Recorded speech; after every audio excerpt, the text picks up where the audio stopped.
നമസ്കാരം. ജനസേവ 2.0 യൂട്യൂബ് ചാനലിലേക്ക് ഏവർക്കും സ്വാഗതം. ആദ്യമായിട്ടാണ് നിങ്ങൾ ഈ ചാനൽ കാണുന്നതെങ്കിൽ സബ്സ്ക്രൈബ് ചെയ്യാനും ലൈക്ക് ചെയ്യാനും താഴെ കാണുന്ന ബെൽ ബട്ടൺ അമർത്താനും ശ്രദ്ധിക്കുമല്ലോ. ആധാർ എല്ലാത്തിനും ആധാരം. കുഞ്ഞുങ്ങൾ ജനിക്കുമ്പോൾ തന്നെ ആധാർ എടുക്കണം.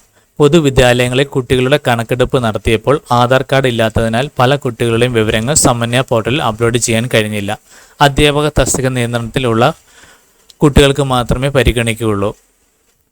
നേരത്തെ അപേക്ഷിച്ചിട്ടും ആധാർ കിട്ടാത്തവരെ കൂടി സർക്കാർ പരിഗണിക്കുമെന്നാണ് സൂചന. കുട്ടികൾ ജനിക്കുമ്പോൾ തന്നെ ആധാർ കാർഡ് എടുക്കണമെന്നാണ് സർക്കാർ നിർദ്ദേശിച്ചു.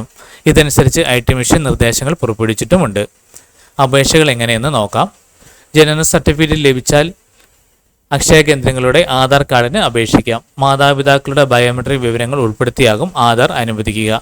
5 വയസ്സാകുന്നതോടെ കുട്ടികളുടെ ബയോമെട്രിക് വിവരങ്ങൾ ആധാറിൽ ഉൾപ്പെടുത്തും.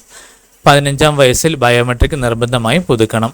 5-ാം വയസ്സിലെ നിർബന്ധിത ബയോമെട്രിക് പുതുക്കൽ 7-ാം വയസ്സിനുള്ളിലും 15-ാം വയസ്സിലെ പുതുക്കൽ 17-ാം വയസ്സിലും നടത്തിയാൽ സേവനം സൗജന്യമായിരിക്കും. പുതുക്കാത്ത ആധാർ കാർഡ് അസാധുവാകും. കുട്ടികൾക്കും നിർബന്ധം. സ്കൂൾ പ്രവേശനം മുതൽ മത്സര പരീക്ഷകൾക്ക് വരെ ആധാർ ആവശ്യമായതിനാൽ കുട്ടി ജനിക്കുമ്പോഴേ ആധാർ എടുക്കണം. സ്കോളർഷിപ്പ്, റേഷൻ കാർഡിൽ പേര് ചേർക്കൽ, പാൻ കാർഡ് തുടങ്ങിയവയ്ക്കൊക്കെ ആധാർ ഉപയോഗിക്കുന്നതിനാൽ ബയോമെട്രിക് പുതുക്കണം. ഈ കാര്യങ്ങൾ എല്ലാവരിലേക്കും ഷെയർ ചെയ്യുക. ഇത് എല്ലാവർക്കും ഉപകാരപ്പെടട്ടെ.